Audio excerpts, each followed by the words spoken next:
and then we'll put you in a group.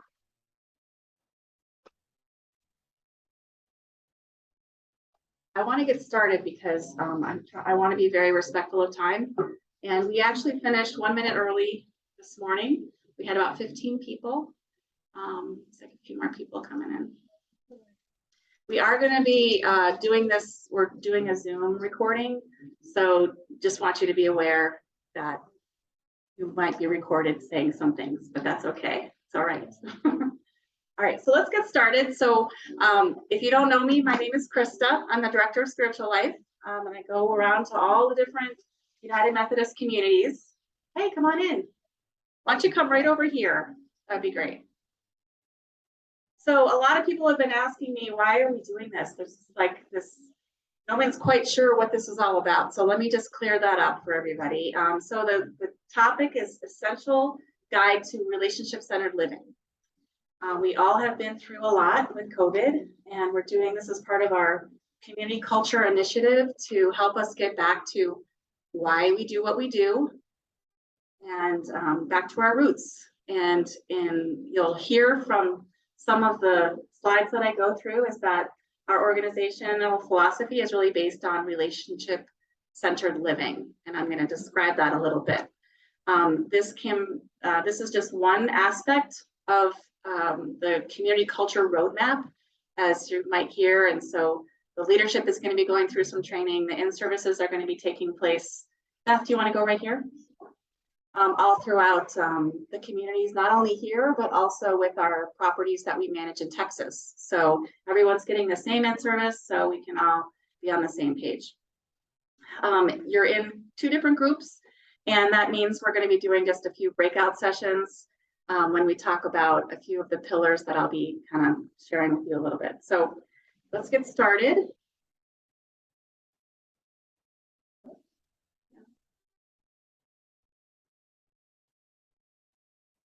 Okay. So why are we here? We're here our goal for today is to understand the importance of relationships and their impact on community culture. So many of you have probably heard of patient-centered care in a lot of healthcare institutions. What's different about maybe a hospital versus our community is that in a hospital, they're there for a shorter amount of time. But in a senior living community, we're talking about a longer time, a longer duration. And so there's been a lot of research on relationship-centered living or relationship-centered care. We chose relationship-centered living because not all of our residents need care. And so they don't want to necessarily hear that word care. And so it's about living in relationship with each other in a positive way and in relationship with the staff in our communities, and then the relationship with the staff, with other staff, and the relationship between the staff and families. And so that really that's the foundation of our philosophy, that if we can work on positive relationships, that's going to translate not only into better care for our residents, but also improved life balance and work satisfaction as well.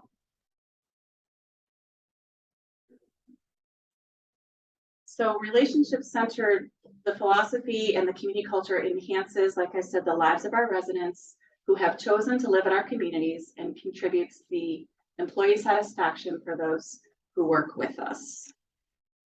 And one of the things that I have noticed, now I've only been here since September, is that there is something different here. I've worked in healthcare for 25 years, and I've worked in all different types of communities. And I think what I noticed, and I couldn't quite put a finger on it when I started, was that what's different is this relationship-centered philosophy, whether you realize it or not, because maybe working in it for so long, it just becomes ingrained in what you do. And so that's really what sets UMH communities apart. And we try not to work in silos. We try to work within the positive relationships that we have already established. And so I notice it, and I hope that you feel it when you walk through the doors as well. So our background, if you didn't know, is that we started caring for our community in 1874. So the organization was actually founded by church members caring for fellow parishioners in need. Over the years, we have honed in on the importance of relationships and how they positively impact the health and longevity of our residents. The focus is at the center of how we support our residents and is foundational to the work that we do. It's a long history, and relationship-centered care and living is not a new term, but it's something that we've embraced. But if you look, I'm kind of a nerd in regards to research, and part of my background is looking at research, and this has been documented to show really positive outcomes for residents and for work-life balance and experiences. And so relationship-centered living and care is something that has been studied. It hasn't necessarily been embraced by senior living communities, but it's certainly something that we have, and it's part of our mission. So speaking of mission, where does this all fit within our mission? So a mission statement is why do we exist? Why are we here? Our mission statement says to provide a continuum of services that supports health, independence, and dignity. And we build this continuum on the belief that a relationship-centered philosophy best sustains body, mind, and spirit. So it's right there. It's at the core of our mission, this idea of our relationship-centered philosophy. So the reason why we're here today is just to bring us back there and identify the importance of that. A vision statement is, where do we hope to go? What do we want to look like in the future? And our vision statement is to sustain meaningful options for living built on a foundation of spirituality. It's great for me. I mean, my position is not around at any other place in this area. And so it's unique to be a director of spiritual life at a senior living organization. So I feel fortunate to be a part of it. So we have our mission, we have our vision, and then you all will recognize we have our values. And that might be something that's more familiar with you because of our Value in Action Awards. So just as a reminder of what our values are, we have 5 values. If you guys want to form a group in the back there, that would be great.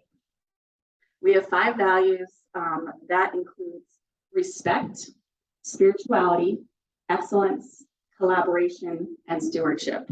And so every year you nominate staff members for the Value in Action Awards based on how well you believe that that employee exemplifies those values within our organization. So just as a reminder what those are, for respect, we hold each individual in high esteem and treat all with dignity and respect.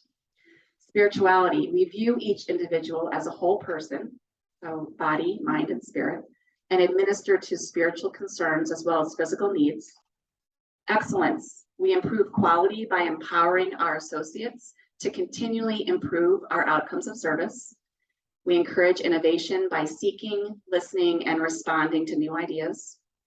Collaboration is we collaborate with staff, medical practitioners, and community members in order to incorporate the creativity of all. And then our last value is stewardship. We are responsible for preserving all that has to come to us from those who have come before us, and we are responsible to those who will come after us. So those are our values. And so those have been introduced over the years and kind of solidified in our minds through different marketing and just using the Value in Action Awards that we're all familiar with. So today, though, we're going to introduce what we're calling the pillars of well-being. And that's kind of goes a little bit deeper into what we want to do for our organization individually, for our residents, and for our staff. So the pillars of well-being are, we've identified 5 areas. And if you think about well-being for your own life, this will be applicable as we go through each one, but it's what is optimal well-being? What is that set point where we're going to be the happiest, the most productive, the most healthy within our being? And those 5 that we've identified are relationships. And you'll notice our tagline, which was caring relationships, Marissa, caring relationships and enriching lives. And we're actually going to be redefining that into cultivating relationships, enriching lives. And so relationships, it's positive relationships is a pillar, health, mindset, spirit, and purpose. And so the idea behind the in-service today is to get a high-level view at these 5 pillars. And then what we hope to do in the future is take each pillar at subsequent in-services and look at a deeper dive into it. What does it mean to have positive relationships between each other, whether it's, like I said, resident to resident, staff to resident, staff to family, or staff to staff. And then we've got health, mindset, spirit, and purpose. And so those are the 5 that we're going to be talking about. We're going to start with relationships. So we believe that maintaining positive relationships is core to our mission and philosophy, and it serves as a foundational element of well-being. This involves a sense of connection, acceptance, inclusion, kindness, communication. There are assumptions of good intent, which we'll talk about that in a later in-service, respect for each other, appreciation for what the other person brings, seeking to understand somebody else's viewpoint, empathy, reciprocity, and harmony. And both deep and informal human interactions are key to good health and longevity. So what we're going to do now is we're going to do a breakout session. We're going to have 2 minutes to talk amongst your little groups, and we're going to ask a question. And I'll walk around and just listen in. And the question for starting out for relationships is this: what do you feel is the most essential ingredient in a healthy relationship, and why? So one more time, what do you feel is the most essential ingredient for a healthy relationship, and why? I'm going to give you 2 minutes. So starting now, go ahead and talk amongst yourselves.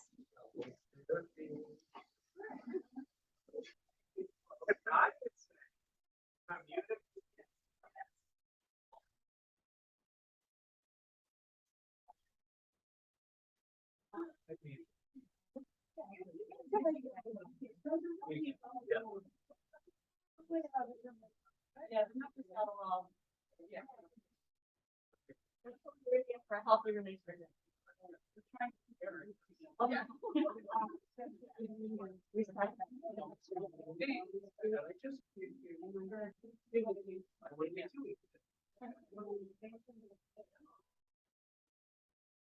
How about why? The why part. Why do you?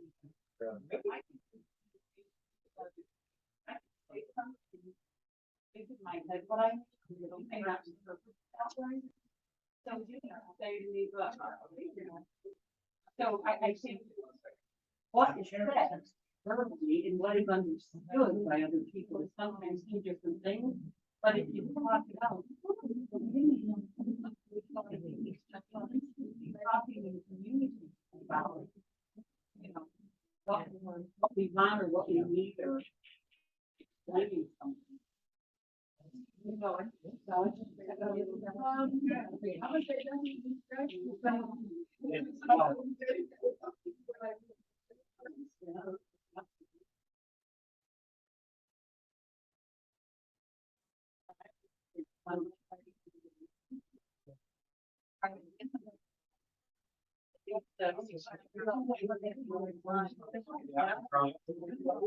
Yeah, you've got 10 seconds.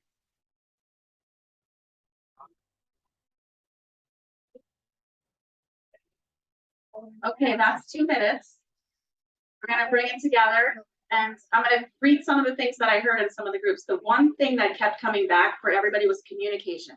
Kept hearing communication. What is said and what is heard are 2 different things. And so going back and forth and trying to understand what is actually the intent behind the thoughts. The other thing that I heard was respect. Why respect?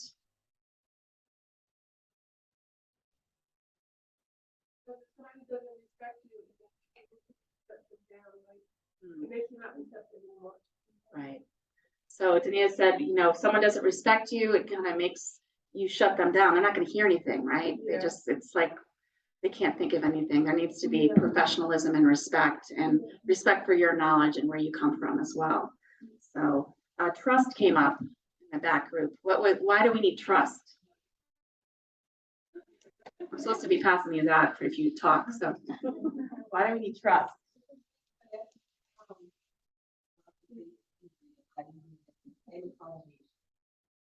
Any healthy foundation for our Why is that? Why do we need trust? if we don't trust each other, then there will not be any growth. But if I don't trust you, then I can't be open to whatever suggestion or whatever is put forward to enhance that growth of the relationship. And it has to be neutral.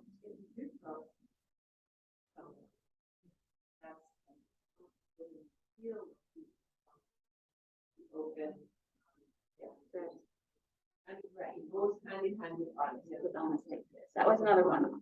Honesty, trust, listening was another one that went around.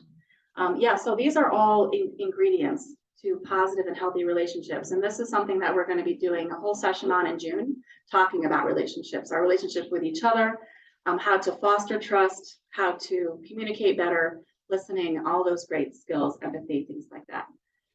So that's our first pillar, is cultivating positive relationships, having that as the foundation of everything that we do here for our work. The second pillar is health. So health includes nutrition, physical activity, dignity, sleep, rest, relaxation. It's accomplished by setting healthy daily habits. It also encompasses financial wellness, such as planning for the future, concepts of stewardship and sustainability for yourself, your community, the organization, and the larger world. So there are things that we can do to form good health habits, right? So your breakout question for health is, what needs to happen to form good health habits?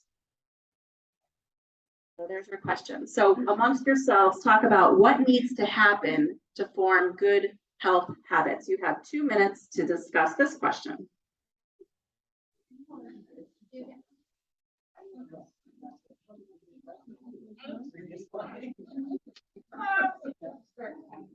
You gotta. Good diet, good healthy diet. Oh, So what needs to happen to form good health habits? Habits. I sleep. You gotta mentally, carry through it, not just say tomorrow, right on the healthy diet. Not tomorrow, I'm gonna take it.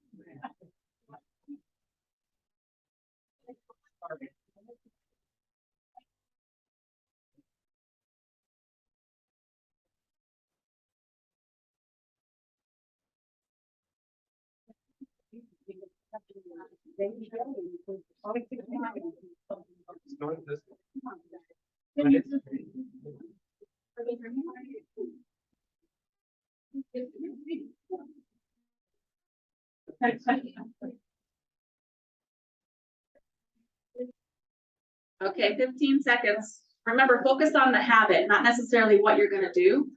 So what is it? What do you need to form a good health habit? 10 seconds left. Got it? I think everybody's winding down. So what I heard was, besides things you would like to do for good health, some of the things I heard were having a plan to start, maybe having the motivation to get going. What else? The discipline to do it, the accountability, the time. Okay. Yeah, carve that time out. So you know, health is one thing, and sure, we know we need sleep, we know we need exercise, we know we need to eat, right? But what does that look like for us individually? And how, as we as an organization, can we help promote healthy habits and a healthy lifestyle? So that's our pillar number 2, was health.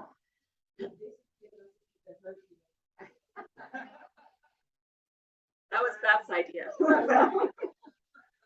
Okay. Okay, the third pillar is mindset. And so mindset includes outlook, our outlook on things, educational and growth opportunities, our attitude, the hope that we have, thankfulness, gratitude.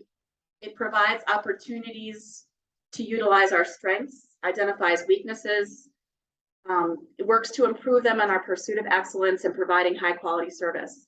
This also can include mentorship and coaching.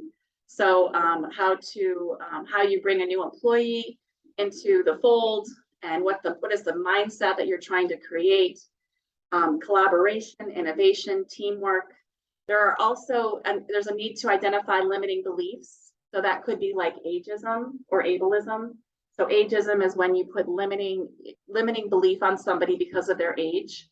Ableism is when you limit them because of their ability. In my former life as a career as a physical therapist, we always, in order to motivate somebody to get better, you have to believe that they can do it.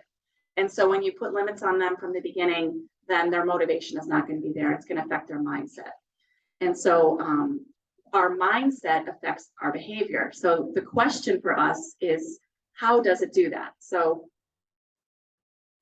in your group, I want you to talk about how is mindset connected to behavior, or how does mindset affect behavior?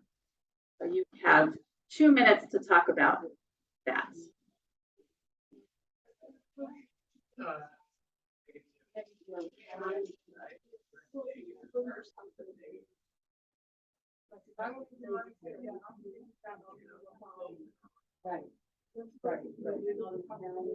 Right, the float anchor. Right. So a positive mindset is gonna make you go for that job. Yeah. And a negative one, say, "Oh, I'm not gonna get it anyway." Right. Like I knew what I had to turn it on.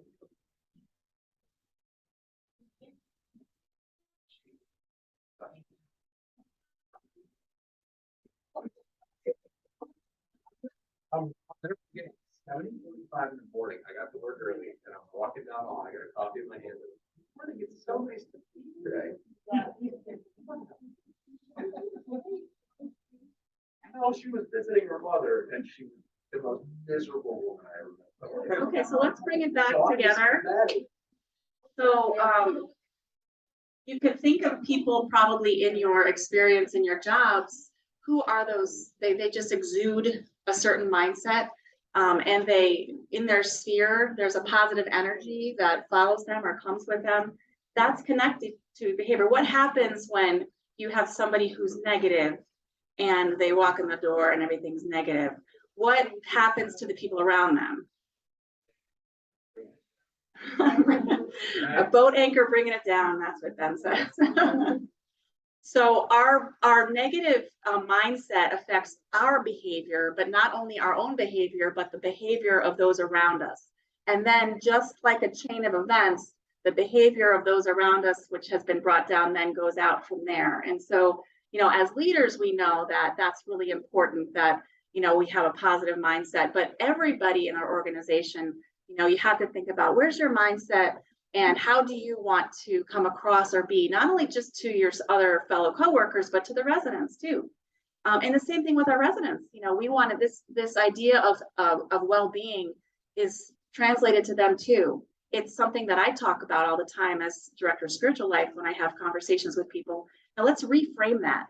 That was a really bad experience and it really stunk, but let's reframe it to something that maybe you learned from it, if you can. Maybe it's too soon to do that, but maybe in retrospect, maybe a year later, instead of rehashing it over and over again, let's reframe it to something different, and maybe we could change that mindset. And we've all seen that in people as well. So that's mindset. Our fourth pillar is my favorite, spirit.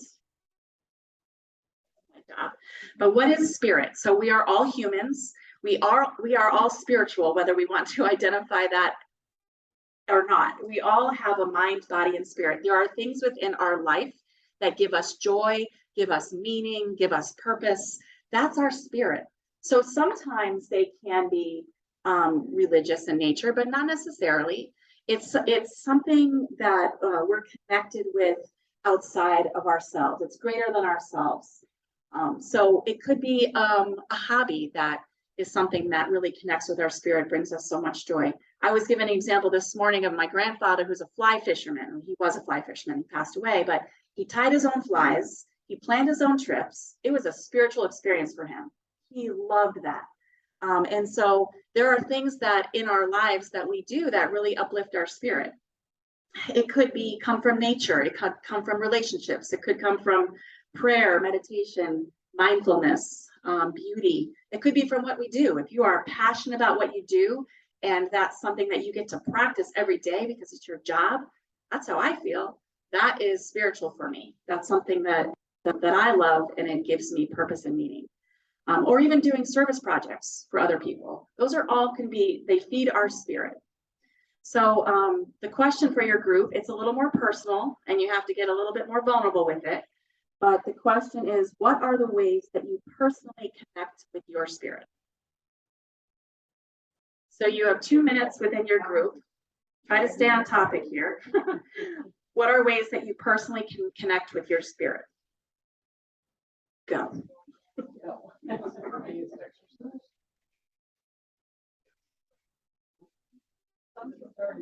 how do you now? Starting to fly things. Running. What are ways that you personally connect to your spirit? Like, what are ways that you do that you feel that maybe connect to God, with your personal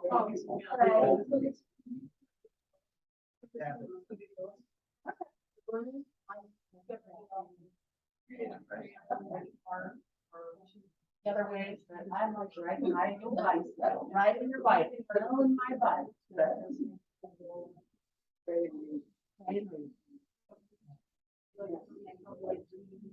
Yeah. You'll watch candles. Oh, okay. Yeah.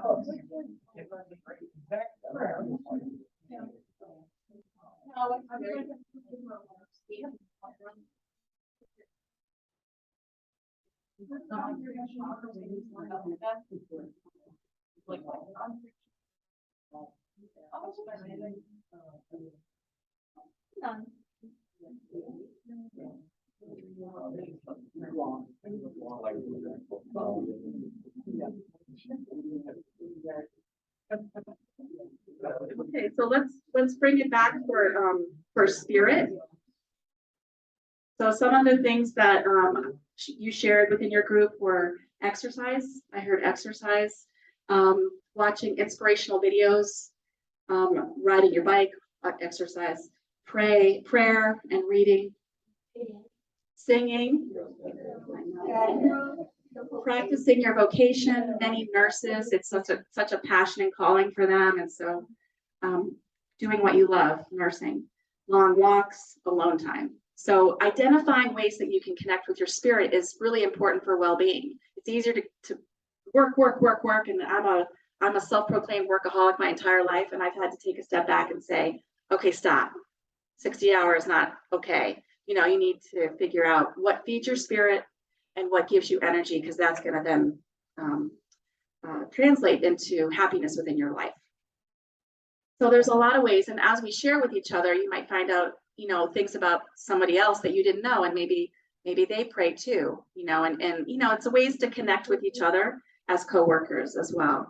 You both run, maybe you're going to go for a run before work, who knows? Our last pillar is purpose.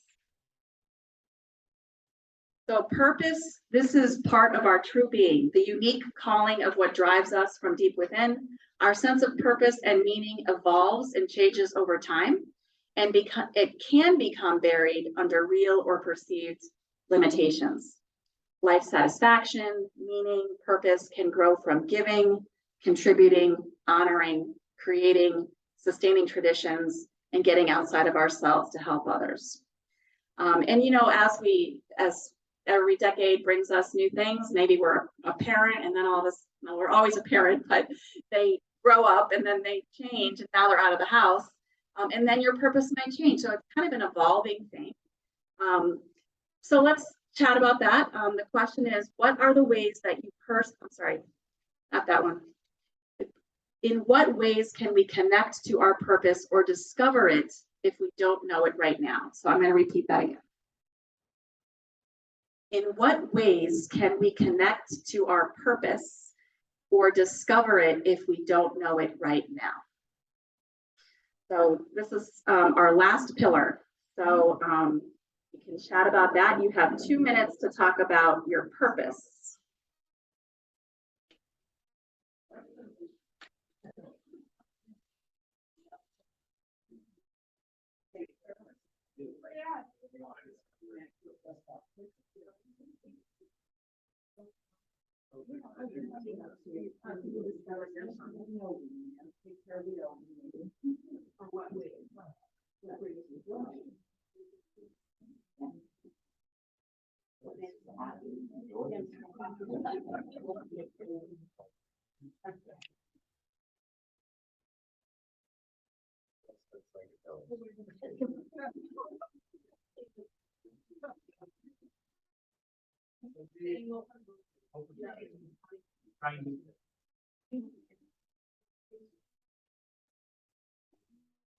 And then you try something and it's like, this is quite feel right, so then, you know, change the environment. So, yeah,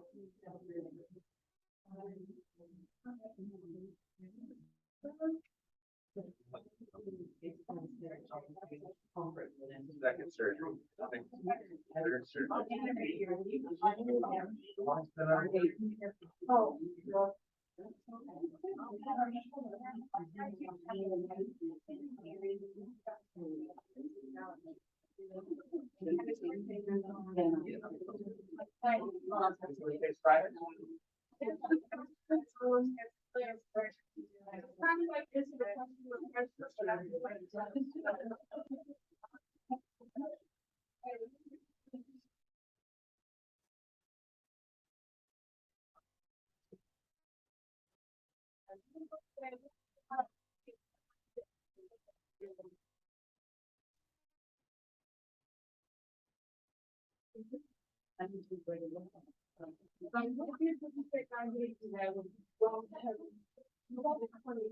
Okay, so a lot of good responses for this one. What I liked was trying new things.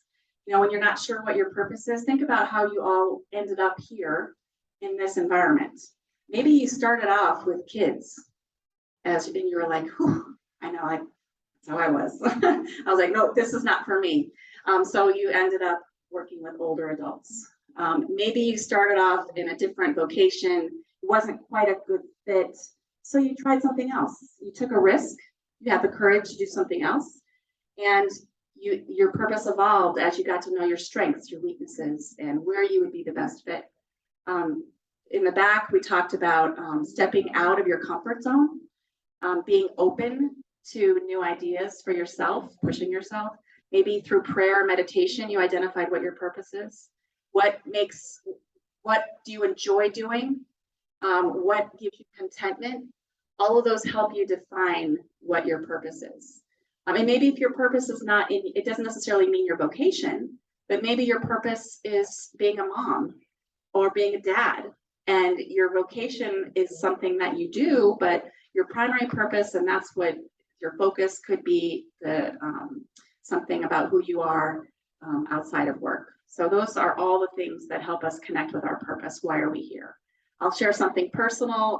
You know, as I went through a lot of my training as a physical therapist first, and then went to seminary, I felt like I was being led towards a purpose of healing. And so in my mind, my mission statement for myself is to bring healing to people around me, whether that's physical, emotional, or spiritual. So whenever I embark on something, I ask myself, how does that fit with my purpose in my own life? So those are our 5 pillars. So let's see if you can name them without me prompting you. What is the first one? Relationships. Good. The second? Health. Excellent. The third? That was the 4th, but that's good. starts with an M, mindset. The fourth, spirit. And the fifth, purpose. Okay, so those are our 5 pillars of well-being. All right, relationships, positive, healthy relationships, health, mindset, spirit, and purpose. And so at UMH, that's what we are going to be talking about for the next couple of years. So we're going to take relationships in June, and we're going to talk about what that looks like. In September, we'll talk about health, and then next year, we'll talk about spirit, mindset, spirit, and purpose. So before we close, you're doing great with time. I'm going to show a video clip. Had a little trouble the first service, the first time. So hopefully it'll work. But I want to set the video clip up first. So let me just pull it on the screen, and then I'll set up the clip. So give me a second.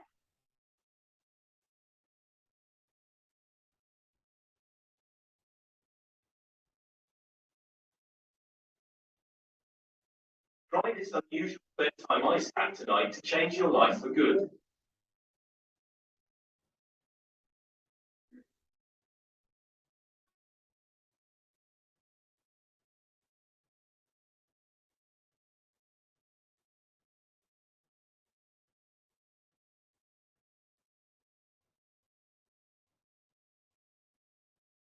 All right, this is just an ad. It's going to finish up. So you'll just ignore it once we start it. But let me just, this clip is called The Power of Words. And we all need to have an awareness that our words matter. Our goal for developing these pillars was to really share a common language, not only here on the Shelton campus, but up at Middlewoods campuses, and then our managed properties down in Texas. The language we have used in each pillar was intentional, just as the language that we use with each other can be intentional. So I'm going to play this clip, and then we're going to close up for today. So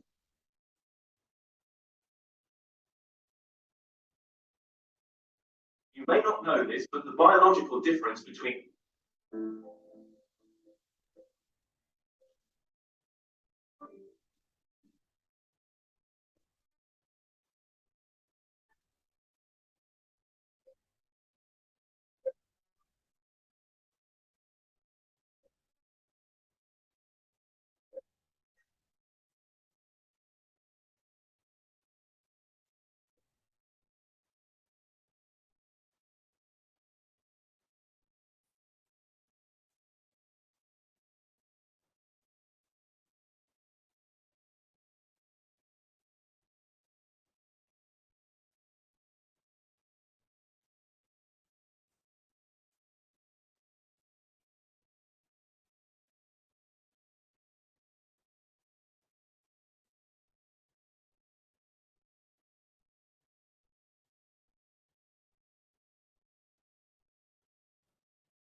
she said, I wrote the same, but in different words.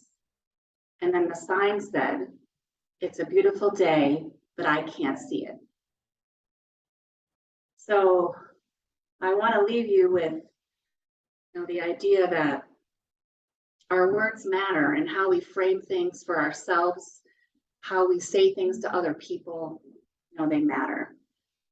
We're not going to talk about the video, but what I'd like to challenge you to do is just to take moments throughout the next couple of days just to reflect on how a change in our words, the words that we use inside ourselves and to each other, can really impact not only our mindset, others, and our relationships, but how we interact with each other. And so I hope that it's something that you'll think about and take a moment to pause about over the next couple of days. So that is our close of our internship today. We will be doing another one in June, and we're focusing on relationships and positive relationships. So thank you for coming. It is 3:13, so you're 2 minutes early, and you can go back to your busy schedule. Thank you for coming.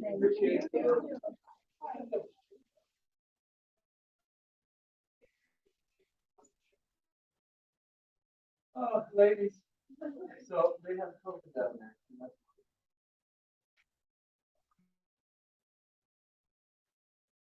You want these papers thrown out and just keep the papers on the floor thrown out? No, you can keep them. Oh, yeah, I should do that. I didn't even remember.